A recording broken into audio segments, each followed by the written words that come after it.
Christe Salvator Filius Patris, dona nobis pacem. Christe Salvator Filius Patris,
O Senhor esteja convosco.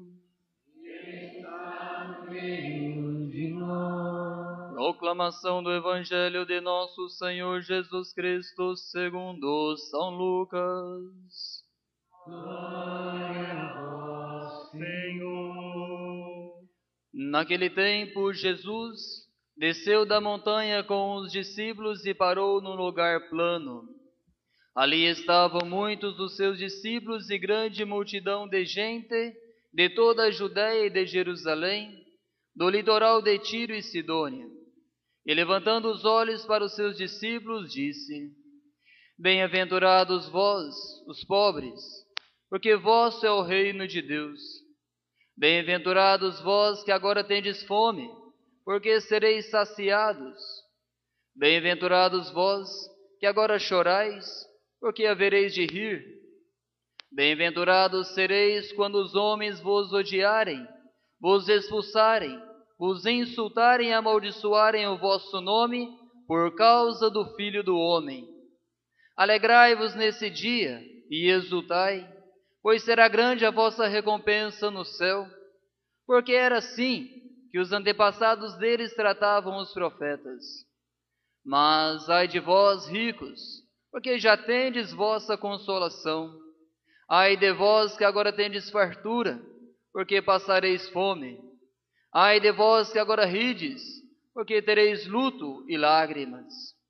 Ai de vós, quando todos vos elogiam. Era assim que os antepassados deles tratavam os falsos profetas. Palavra da salvação.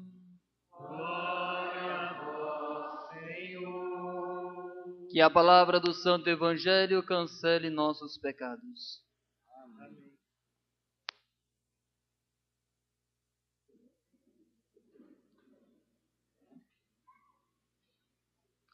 Caríssimos irmãos, para nós estarmos aqui ainda uma vez na cidade de Leme é uma alegria, porque todo mês nós recebemos no nosso mosteiro pessoas, caravanas, e uma delas é a caravana de Leme, que vão até o mosteiro para receber de Deus as suas bênçãos, as suas graças, e voltar para a Galileia da vida, a Galileia de Leme, para assim sendo, caminhar mais um mês e testemunhar as maravilhas que Deus tem realizado. Portanto, quando nós recebemos o convite de estar aqui, para nós, sem dúvida alguma, foi uma alegria muito grande. E para o Padre Mateus e para mim, ainda muito mais, porque pela primeira vez nós estamos vindo aqui como pregadores, para pregar a palavra de Deus, para testemunhar também o poder que essa palavra tem nas nossas vidas e o quanto essa palavra tem realizado prodígios em nossas vidas e o quanto Deus ainda quer fazer na nossa vida através de sua palavra, manifestada pela força, pela potência do Espírito Santo. E qual é o tema deste retiro? Qual é? Deus clama por evangelizadores. Estamos numa escola, devemos pronunciar bem as sílabas. Deus clama por evangelizadores. E sem dúvida alguma nós estamos precisando sim de evangelizadores. A liturgia de hoje, a primeira leitura e sobretudo o Evangelho, fala desta bem-aventurança. Bem-aventurados os homens que confiam em Deus. Bem-aventurado o homem que acredita em Deus, dirá o profeta Jeremias, neste capítulo que escutamos na primeira leitura.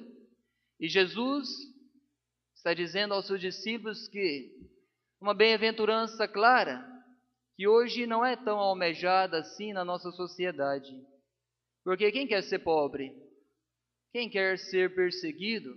Quem quer ser excluído?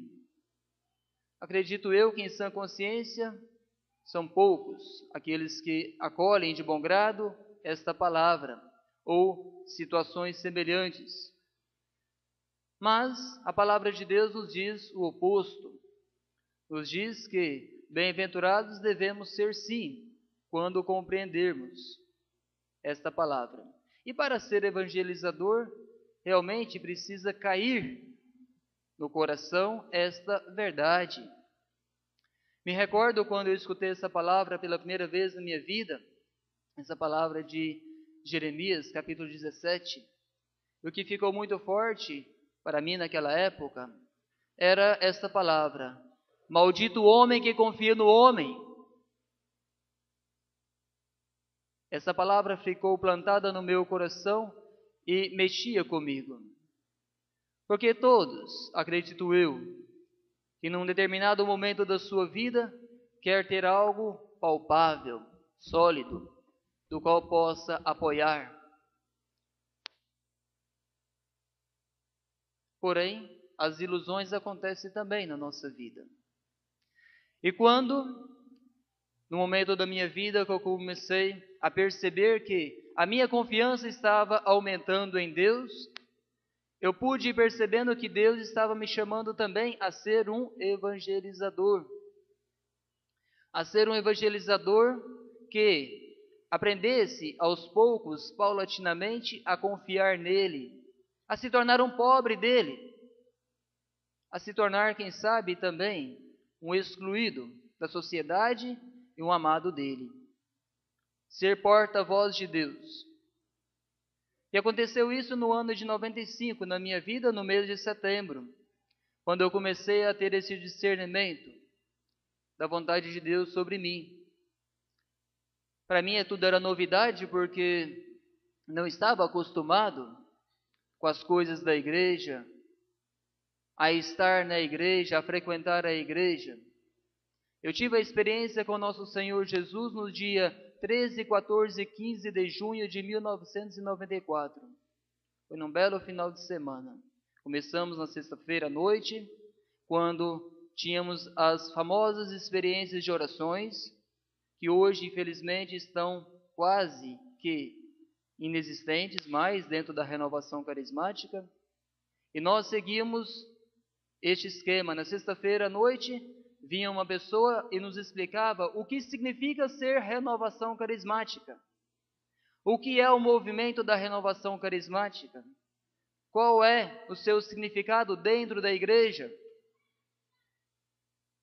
Qual é a sua missão? Por que o Espírito Santo inspirou na igreja este movimento? Qual é a missão? E então, uma vez que tínhamos escutado o significado da renovação, o que era este movimento, no sábado de manhã começávamos a escutar o amor de Deus. Primeira pregação que nós escutávamos era falar da maravilha de Deus, que Jesus nos ensinou através de sua encarnação, através de sua estadia sobre essa terra. E por fim, falava-se do pecado. Primeiro apresentava o rosto de Deus aos jovens, apresentava a grandiosidade de Deus como Senhor e Salvador do gênero humano. E por fim, falava-se do pecado. Aquilo que nós fazíamos e que poderia, com certeza, magoar o coração de Deus. E foi naquela vez que eu escutei falar do amor de Deus, e foi pela primeira vez na minha vida que eu me levei a refletir o quanto as minhas ações machucavam o coração de Deus, e o quanto aquilo me desagradava de saber em sã consciência. E depois, em setembro do ano seguinte, eu comecei a discernir que dentro da igreja tinha lugares para jovens que queriam se consagrar inteiramente a Deus. Foi quando eu ia para a igreja participar da missa, eu via o padre celebrando a missa e aquilo me preenchia. Parece que eu me via no seu lugar. Quando ele pregava a palavra, ensinava a palavra de Deus, eu me via no seu lugar. Como eu estou aqui agora, pregando a palavra de Deus. Isso foi um sonho, e este sonho se realizou.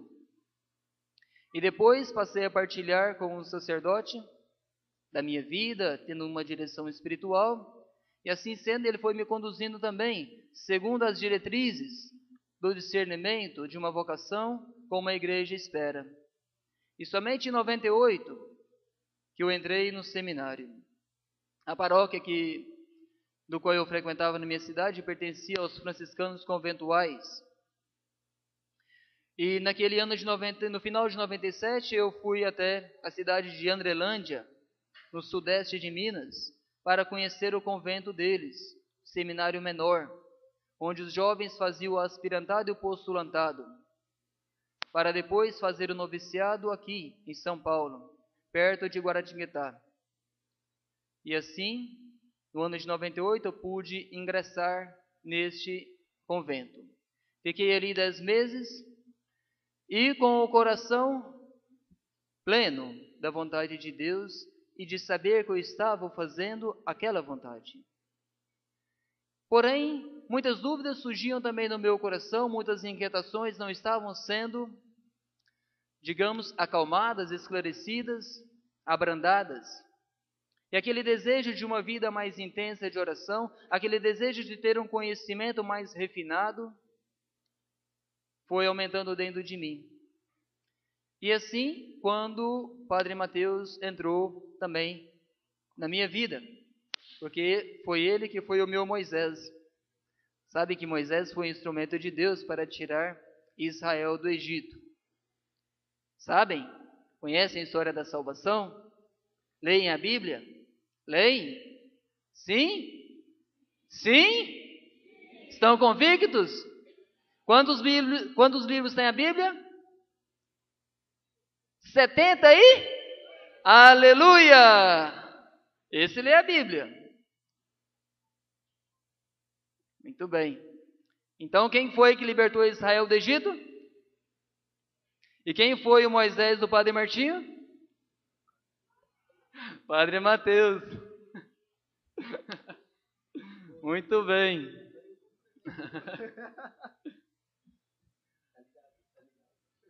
Nós estávamos ali, nós éramos 28 jovens que estávamos fazendo o aspirantado e o postulantado naquele convento franciscano. E nós estávamos esperando cerca de 20 jovens para um encontro vocacional naquele seminário, naquele convento. E o Frei Carlos era o promotor vocacional. E ele preparou, juntamente conosco, todo o convento, todos os quartos, tudo aquilo que era necessário para acolher aqueles jovens. E esperávamos jovens de 3 estados, do Rio de Janeiro, de Goiás e de Minas. E para a felicidade ou infelicidade de alguns e felicidade de uns, daqueles 20 jovens, sabem quantos que vieram?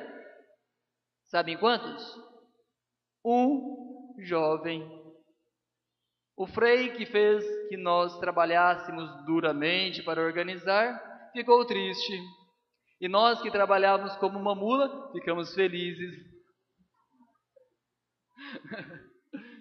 Veio apenas um jovem, mas não foi do estado de Minas, nem de Goiás e nem do Rio. Foi de Goiás, foi de São Paulo, cidade de Mauá. Quem ainda não é o Padre Mateus, era um outro jovem, chamava Carlos, que entrou inclusive conosco no mesmo dia no convento, no mosteiro Rainha da Paz. Mas depois ele discerniu bem a sua vocação e viu que não era aquilo, e saiu. Mas ele foi lá, era um rapaz moreninho, magrinho, e eu estava na escola. Quando eu cheguei da escola, veio um rapaz falar para mim: sabe, o frei está triste. Eu disse: ah, é? Por quê? Ele: dos 20 veio apenas um. E ele, comecei a ficar alegre, como todos os outros também ficou alegre. E depois, vendo aquele rapaz no refeitório, ele também quis partilhar um pouco da sua vida comigo. E ele falando comigo daquilo que eu almejava, de ter uma vida de oração mais intensa, de ter uma vida mais recolhida, etc. Eu vi que batia os desejos, os anseios da alma. E falei: olha, rapaz, então você que mora em São Paulo, volta para o teu estado, vai rezar e procura na tua cidade, no teu estado, ver se encontra um convento, um seminário que vive mais essa espiritualidade. E se você encontrar, me chama. Ele: tá bom. Isso foi no primeiro semestre de 98. No segundo semestre tinha um outro encontro. E neste segundo encontro, esse Carlos voltou com o Padre Mateus. Que na época não era um Padre Mateus ainda, era o Fernando Barduzzi Tavares, cidade de Mauá. E os dois vieram, e ali nós pudemos ter um momento também de partilha, momento de conversa saudável, que buscavam os anseios de Deus em corresponder, em ser evangelizadores, em testemunhar com a própria vida aquilo que Deus estava fazendo.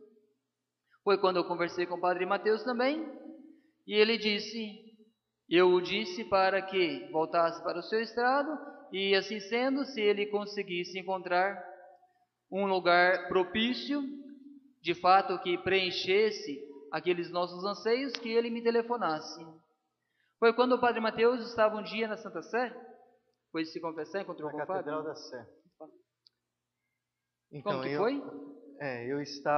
eu fazia acompanhamento nessa época com os padres claretianos, que tem até aqui em Rio Claro, próximo aqui, e já estava há um ano sendo acompanhado por eles, e já estava quase tudo certo para mim entrar, mas o Carlinhos, que era esse amigo meu, que era da renovação, a gente caminhava junto, ele falou: bom, vamos, eu sei que tem um convento franciscano em Minas Gerais, vamos lá no convento para a gente ver, quem sabe aí você não se torna franciscano.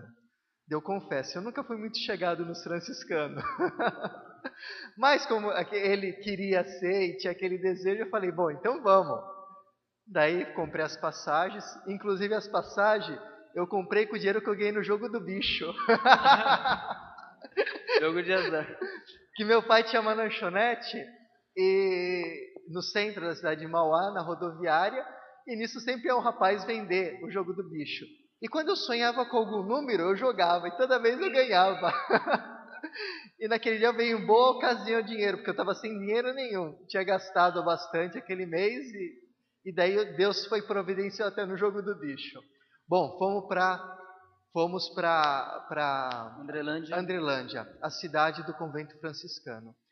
Daí lá chegando, eu comecei a conversar com o Padre Martinho, que na época era João Batista, e agora é o Padre Martinho, que nós trocamos o nome quando entramos no noviciado, e recebemos esse nome novo, que é bíblico, para mostrar que é Deus, agora inicia a obra de Deus na nossa vida, é um novo homem ou uma nova mulher que renasce. Então, chegando em Andrelândia, nós nos conhecemos e tínhamos algo em comum, que era a oração. E o desejo de Deus, o desejo de santidade. E isso foi muito notório. Tanto quando nós se conhecemos, falávamos a mesma língua. conseguíamos entender as aspirações uns dos outros. Tanto que até naquela noite fizemos até uma adoração, uma vigília em adoração, acordamos 1h30 da madrugada, ficamos até as 3 horas em oração. Padre Martinho, Carlinhos e eu, nós 3. E nisso, conversando no dia seguinte com o Padre Martinho, ele falou para mim assim: olha, eu estou vendo que você é um rapaz muito bom. Que você deixou tua namorada, deixou o emprego que você tinha, está deixando tua família. Agora eu vou ser sincero com você, aqui não é teu lugar. Eu falei, mas por quê? Porque eu achei estranho, eu não sentia que era meu lugar mesmo. Porque não era o meu também. Mas achei engraçado isso, que ele falou, aqui não é meu lugar. Eu falei, mas por quê? Ele falou, olha, porque aqui tem algumas coisas que não andam muito bem. Daí ele me explicou tudo aquilo que acontecia. Que não vou dizer agora, porque basta muitas vezes olharmos certos padres que não vivem bem o seu sacerdócio, tanto escândalo, e isso muitas vezes está dentro dos próprios seminários. Tanto que são casos às vezes terríveis. Então, me falando essas coisas tudo, eu fiquei abismado, porque eu vi a igreja como algo realmente santo. Quando eu via um padre, uma freira, eu falava, nossa, vive a santidade, porque eu aspirava aquilo. E eu não imaginava que podia um padre, uma freira cair no pecado, às vezes muito pior do que os leigos. Mas caem por quê? Porque não tem uma oração dos leigos que rezem pela santidade dos seus padres e das freiras, e outra, porque eles também não rezam, eles não querem a santidade. Não procuram rezar. Não procuram rezar. Então, quando eu fiquei sabendo aquilo, eu fiquei ao mesmo tempo chocado, mas eu falei, não, eu não quero também isso para mim. Eu quero uma vida séria. Daí ele falou para mim, olha, então, volta para São Paulo, busque um lugar que viva a santidade, que aspire a santidade. E depois me chama. E vem aqui e me busca. Eu falei, fechado. E assim foi que nasceu a nossa amizade. Porque antes da gente ser co-irmão no sacerdócio e padre, eu e o Padre Martinho, nós temos uma amizade muito profunda. Que é uma amizade que nasceu no Senhor. Tanto que houve momentos da minha vida que eu chegava para ele e falava, olha Martinho, eu vou embora do mosteiro. Isso era uma quinta-feira. E daí falava, irmão, eu vou rezar por você e vou jejuar. E ele fez por mim jejum na quarta, na quinta e na sexta-feira. E foi depois nós somos companheiros de quarto, dormíamos no mesmo quarto, acordávamos de madrugada para rezar juntos. Nós fazíamos as coisas que iam fazer nosso trabalho no mosteiro rapidinho, para depois nós termos tempos para rezar juntos. E tudo isso foi solidificando a nossa amizade no Senhor. Tanto que eu confio nele. Embora ele é um homem, eu confio, porque eu sei que a nossa amizade está no Senhor. Isso é importante. Porque quando nossa amizade é no Senhor, nós conseguimos confiar no outro. É interessante porque quando eu vim para São Paulo pela primeira vez, foi no dia 14 de dezembro de 98, o dia de São João da Cruz. E foi o Padre Mateus que foi me buscar no Bresser, em São Paulo. E eu fiquei muito inseguro porque aquilo que eu escutava de São Paulo era somente as porcarias, somente o lado negativo de São Paulo. E quando eu telefonei para minha casa em Goiás, que dizia aos meus pais que passaria em São Paulo, e eles ficaram mais preocupados ainda comigo, porque me diziam, mas como você vai para São Paulo? Você não conhece ninguém em São Paulo, quem vai te buscar? Eu falei, não, é um amigo meu que eu conheci em São Paulo.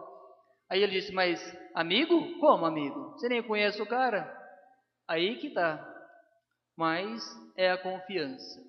E quando eu fui para entrar no mosteiro, no dia 31 de janeiro de 99, dia de São João do Bosco, eu vim para São Paulo 5 dias antes. Me hospedei na casa dele em Mauá. E para mim aquilo foi notório e significativo. Para mim foi algo especial. Os seus pais saíram do quarto de casal deles e cederam o quarto deles para que eu ficasse. Porque concluiu naquele período que o pai dele estava doente e não podia subir a escada. Então a sua mãe abriu mão do seu quarto e ofereceu o seu quarto para que eu pudesse estar hospedado. Para mim, aquele ali foi um marco muito significativo, porque era algo concreto, algo plausível e concreto. A pessoa abrir mão de si mesma para receber uma pessoa que mal conhece. Não são muitas pessoas que fazem isso. Não são muitas pessoas que têm essa confiança. Mas para mim, que era um jovem que estava saindo do meu lar, estava mudando a direção da minha vida, abrindo mão já de um convento para tentar algo novo, para mim foi muito, muito importante aquele sinal dos pais dele. E foi muito bom também ouvir do pai dele esses dias. Ele foi no mosteiro pela ocasião dos votos da irmã Teresa. Uma pessoa brincou comigo dizendo que o pai dele estava do meu lado. Chama o senhor Tavares também. Falou para mim: não acredita no padre Martinão, que ele é muito brincalhão. Aí ele respondeu, tomou as dores. Eu disse: não, eu acredito muito nele.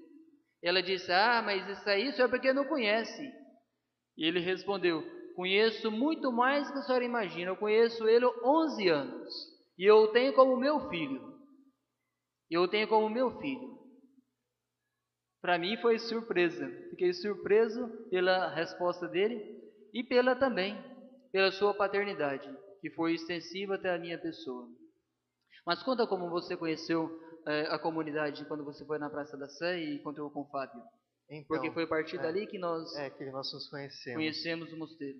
Então eu caminhava com os claretianos e eu estava muito ligado com eles. E foi interessante que as relíquias de Santa Teresinha, sem a irmã Teresa, que é Teresa do Menino Jesus.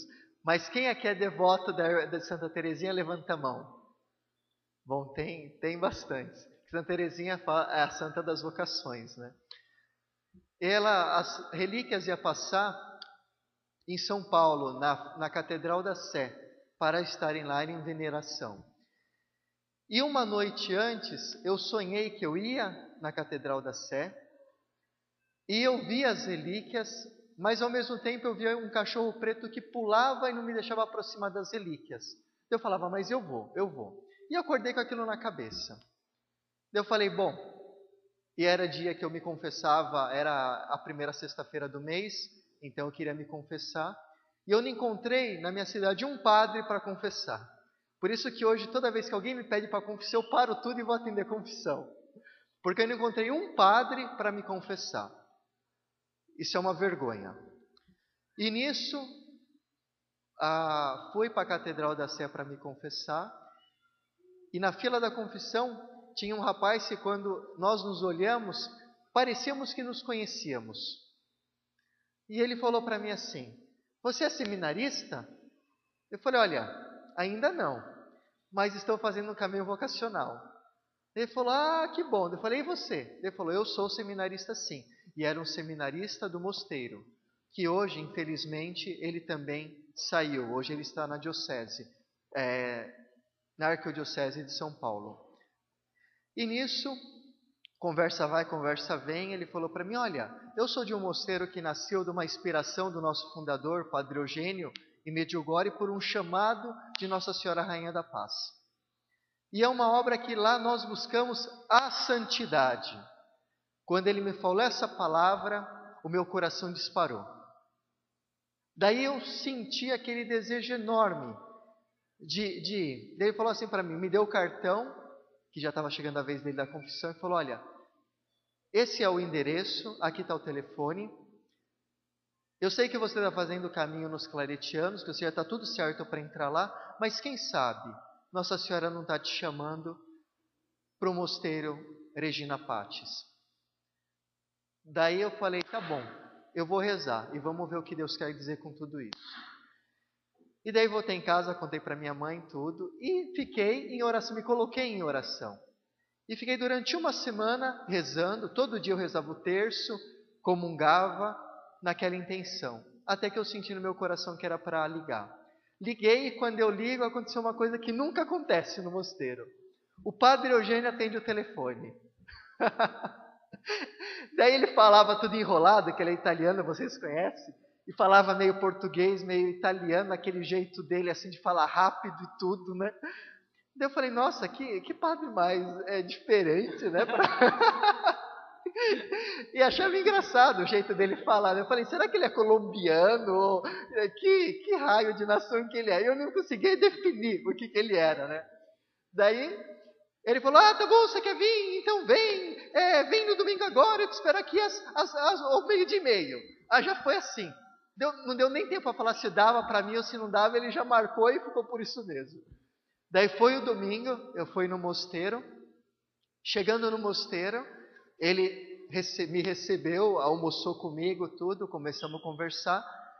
E ele falou, olha, se você quiser, vem aqui, faz uma experiência, e depois, se for teu lugar, você fica. Eu falei, tá bom. Daí ele falou, fala com o irmão lá, que ele vai ver com você a data, tudo. Eu falei com o irmão, marquei para outro fim de semana.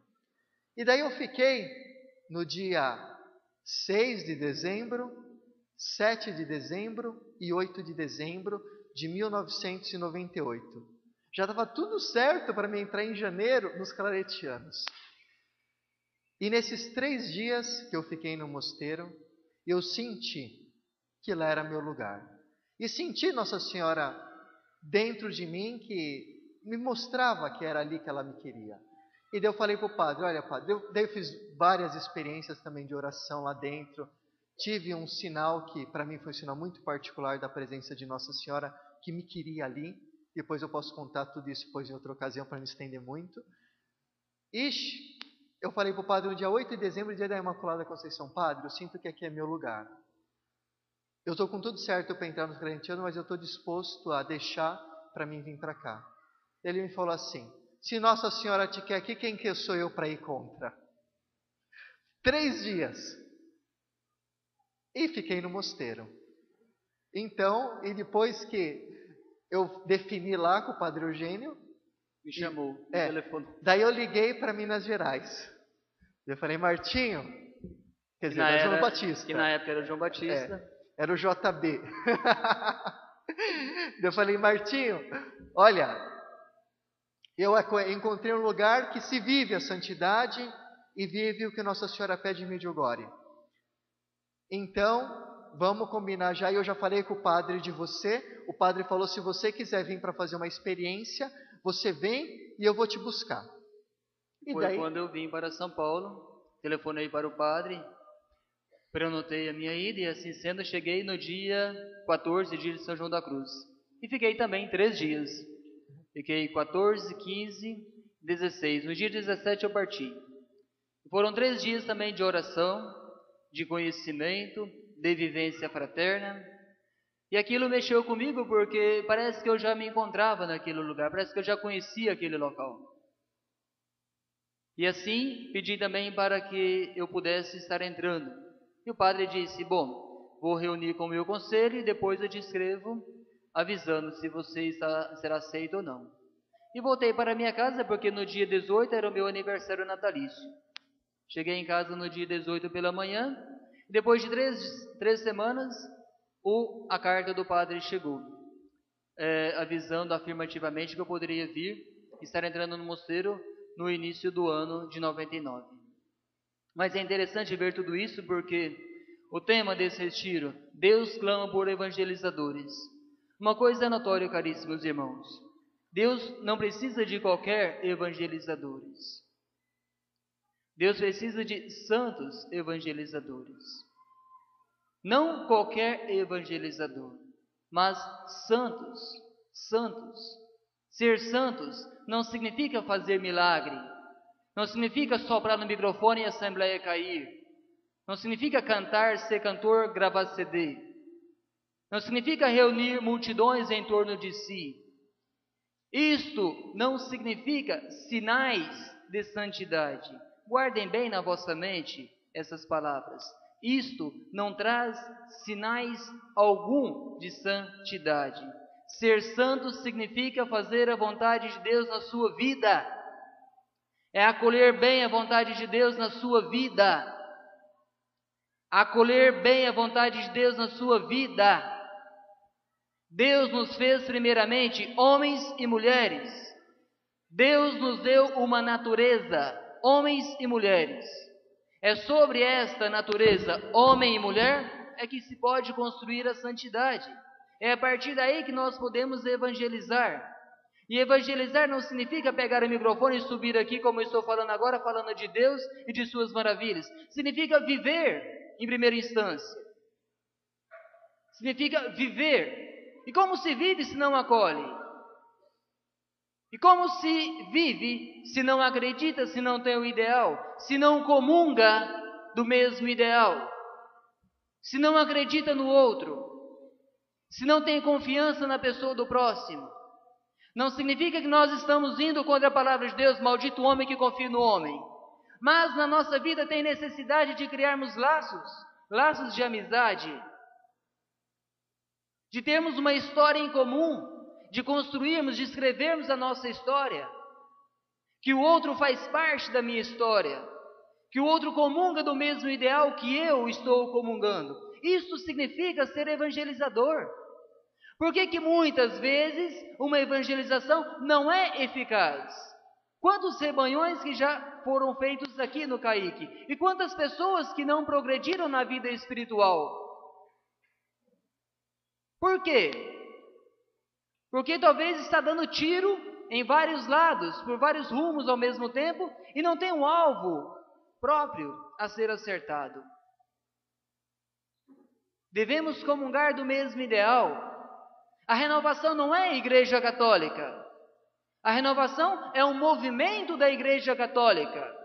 Um movimento. A renovação não é igreja. A igreja ela é ampla. A igreja ela é ampla. A renovação é um movimento da igreja. Portanto, nós devemos ter esta comunhão. Esta comunhão. E ser evangelizadores aqui, Deus clama por evangelizadores, mas devemos ter esta comum união. Refinar os nossos laços. Porque o que adianta nós organizarmos um evento para despertar evangelizadores? Mas, entretanto, quando será os momentos de evangelização? Os nossos grupos de orações são propícios para evangelizar? Os núcleos de formação estão sendo eficazes nestes processos formativos para que as pessoas vão evangelizar?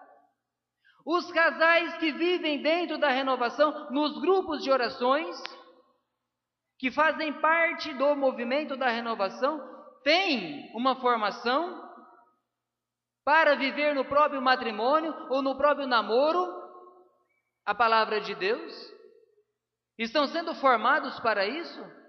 Porque se não estão sendo formados para isso, alguma coisa não está indo bem. Alguma coisa não está cheirando bem. E tem um odor, não tem o bom cheiro. Porque devemos ter o mesmo objetivo. Qual é? Fazer a vontade de Deus. Ser santo, o que significa? Fazer a vontade de Deus. É viver o batismo. Se você vive o seu batismo, você está sendo santo. Não precisa fazer milagre, não precisa bilocar, não precisa orar em língua, não precisa fazer milagre, não precisa ficar proclamando curas. Mas se vive porque se acredita. Se acredita. Agora, infelizmente, caríssimos irmãos, nós não podemos tapar o sol com a peneira. Muitos não vivem, sabe por quê? Porque não acreditam porcaria nenhuma. Não tem uma amizade construída no joelho no chão, com a palavra de Deus, com a adoração ao Santíssimo, mas tem uma amizade que brota onde? Na porta do boteco.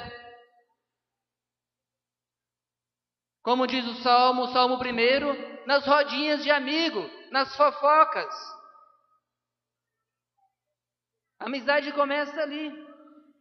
E são amizades que não têm significado para Deus.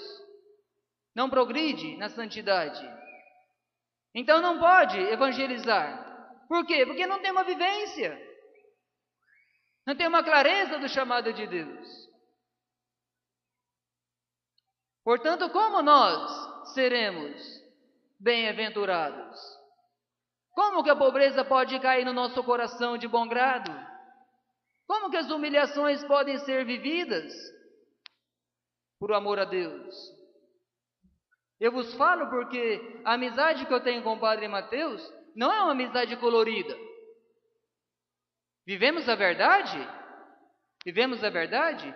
Eu confio nele, ele sabe da minha vida, como um livro aberto. Como um livro aberto, assim como eu conheço a dele. Mas ele já me falou coisas duras também. Coisas duras que me levou a refletir, que me levou a mudar de vida, a assimilar bem o carisma da nossa comunidade. Amizade não significa passar a mão na cabeça do outro. Estar no grupo de oração, ser evangelizador um com o outro, não significa passar a mão na cabecinha do outro e falar, eu te quero bem, fala que Deus é amor, e depois eu viro as costas para você e passo uma semana sem ver a tua cara, sem te cumprimentar. Isso significa desequilíbrio. Desequilíbrio. Significa o quê? Uma hipocrisia. No grupo de oração estamos lá, Deus é rei, Deus é rei, Deus é rei. E na segunda-feira, quando eu passo para o meu trabalho, Deus é rei. Deus não é rei porcaria nenhuma. Por quê? Porque eu não estou vivendo a sua palavra, porque eu não estou reconhecendo no outro a sua presença. Porque eu não suporto a verdade do outro, porque o outro me incomoda, porque o outro se torna um espinho na minha carne, e eu não quero sentir dor. Por quê? Porque eu sou muito fragilizado. Ai, você não olhou para mim? Como podemos evangelizar assim? Como podemos? Deus clama por evangelizadores, mas Deus clama por evangelizadores santos. Leme precisa de evangelizadores? Precisa, por quê? Porque Leme, com perdão da expressão, está nas mãos de Satanás. Está nas mãos de Satanás. Porque o símbolo que tem na entrada da cidade não é um símbolo cristão, é um símbolo maçônico. É um símbolo maçônico, não é um símbolo cristão, não é uma âncora, não é uma cruz. É um símbolo maçônico. Isso significa o quê? A chave da cidade está no poder do mal. E eu não quero dizer que todos os maçônicos pertencem ao mal, mas eu estou dizendo que a filosofia não é a filosofia do Evangelho. Não é a filosofia do Evangelho, porque a filosofia do Evangelho não existe. Existe Jesus encarnado, Jesus que foi o Verbo, que Jesus que assumiu a nossa natureza humana e que se entregou na cruz por amor a mim e por amor a todos nós. Aqueles que já passaram, aqueles que estão no presente e aqueles que virão. Quando Jesus Cristo pede para fazer a caridade, ele fala, o que a tua mão direita fez, que a esquerda não fique sabendo. E quando o maçom faz uma caridade, ele está lá na primeira página do jornal. Doei 30 cadeiras de rodas para o asilo. Vos falo isso, sabe por quê? Porque meu irmão é maçom. Tá? Sei de que eu estou falando. Sei de que eu estou falando. Não estou falando coisas que eu não conheço, não. Estou falando coisas que eu conheço. Então, como eu posso viver a palavra de Deus? O que a tua mão direita fez, a esquerda não fique sabendo. E quando eu o vi comprando bengalas, cadeiras de rodas, camas para o orfanato, estava lá a fotografia com o presidente do orfanato, na primeira página da revista. Está se propagando, se autopropagando. O Evangelho não nos propicia a autopropagação, mas o escondimento. Não procureis os primeiros lugares, mas procurai os últimos. Porque o que diz o Evangelho? Os últimos serão os primeiros no reino de meu Pai. Portanto, ser evangelizador precisa primeiramente comungar do ideal de Cristo. comungar do ideal de Cristo, ter o ideal de vida. E Jesus teve o ideal, fazer a vontade do Pai. Que a vontade do Pai também seja nossa vontade, assim como foi a vontade de Cristo. Precisamos de equilíbrio para isso, tá? Equilíbrio. Hoje os católicos estão desequilibrados. Infelizmente, muitos católicos vivem na superficialidade porque vivem no desequilíbrio. Desequilíbrio emocional, desequilíbrio sexual, desequilíbrio financeiro, desequilíbrio religioso, profissional e muitos outros que vocês podem acrescentar. Portanto, não tem uma coluna bem formada, bem fixa. Então, portanto, como podemos evangelizar? É um desafio para nós. E estamos aqui durante esses 3 dias, não para fazer uma revolução. Estamos aqui para reconhecermos que somos precários, somos limitados e que precisamos de Deus.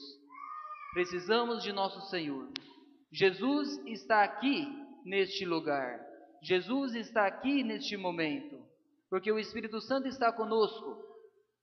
Portanto, que este retiro de carnaval, estes 2 dias que permaneceremos aqui, pregando a palavra de Deus, venha participar. Vamos mastigar a palavra de Deus, meus irmãos. Vamos deixar que essa palavra de Deus entre no nosso coração e nos transforme, nos dê o equilíbrio. Eu fico abismado, quase que escandalizado, quando eu vejo determinadas coisas dentro da igreja. Por exemplo, e morre aqui também. Uma senhora veio ingenuamente conversar comigo: padre, se pode na igreja católica, durante a missa, o padre fazer determinadas coisas? Eu falei assim: tudo aquilo que o padre pode fazer está contido no ritual. No missal está ali. Tudo aquilo que está contido ali o padre pode fazer. Em determinadas áreas da missa, temos uma certa flexibilidade para fazermos algo. Mas, tirando essa flexibilidade, não podemos fazer mais nada. Devemos fazer o que está aqui. O que está aqui. Porque a missa não é minha. A missa não é vossa. A missa é de Cristo. O cume da nossa fé está aqui, na missa. Se nós banalizamos a missa, estamos banalizando a nossa fé. E eu disse: mas por que a senhora está me fazendo essas perguntas, senhora? Ela: porque eu fui numa missa do fulano tal, e de repente ele começou a cantar uma música no lugar da segunda leitura. Tirou a segunda leitura e começou a cantar. E de repente ele pediu para que todo mundo ficasse de pé e que começasse a pular e que chamar o nome de Jesus. De repente aquele padre começou a soprar no microfone e dando o Espírito Santo às pessoas. E umas pessoas começavam a cair aqui ou acolá e começavam a se estribuchar no chão. E ele falava que algumas estavam possuídas pelo mal, mas que pelo poder que ele tem, que o mal se retiraria. E as pessoas começavam a vomitar dentro da própria igreja. Eu disse: minha senhora, não precisa ser inteligente, não precisa ir na universidade para aprender essas coisas. É o bom senso. Se eu estou na igreja, participando de uma missa, se uma pessoa cai e começa a vomitar do meu lado, o que eu faço? Me levanto e vou embora. Primeira coisa que eu faço, me levanto e vou embora. Porque a igreja não é lugar de vomitar. Se acontece, se a pessoa comeu, se a pessoa está passando mal, paciência, acontece, pode acontecer comigo, pode acontecer com qualquer um de nós. Mas provocar essas coisas, dizendo que é o espírito do mal, mas vai, paciência, isso é o cúmulo do absurdo. Isso cheira, sabe o quê? Cheira heresia, cheira babaquice, esquizofrenia. É que o padre é desequilibrado e os leigos são conduzidos ao desequilíbrio, simplesmente isso. E ela me perguntou, concluindo: será que eu devo voltar àquela igreja? Eu falei assim: se a senhora tem um pouquinho de bom senso, a senhora nem passaria na porta dela. Reza por aquele padre e comungue do corpo de Cristo em prol dele, em prol da sua salvação. Portanto, caríssimos irmãos, estamos aqui para comungarmos desta palavra esses dias. E iremos pregar a palavra. Iremos ter momentos também de confissão, momentos de adoração, momentos de oração. Portanto, vos convido, venham participar conosco durante o dia, venha partilhar conosco desta palavra. Porque conhecereis a verdade e a verdade nos libertará. E a verdade é Cristo. E Cristo, antes de ser carne, se tornou verbo. É a palavra. É a palavra de Deus. Eu só queria dizer uma coisa, só 2 minutinhos. Quando o Padre Martinho, nós combinamos de fazer essa homilia dividida em 2 partes, dando nosso testemunho e falando sobre essa comunhão para poder haver a verdadeira vivência da palavra. É importante termos isso muito centrado na nossa mente e no nosso coração, porque se não estamos em comunhão com o outro, nós não estamos em comunhão com o Senhor. Porque Deus é Pai, Pai de todos os filhos, mas os filhos, para eu ser filho e receber essa filiação divina e viver essa filiação divina, eu devo ser irmão.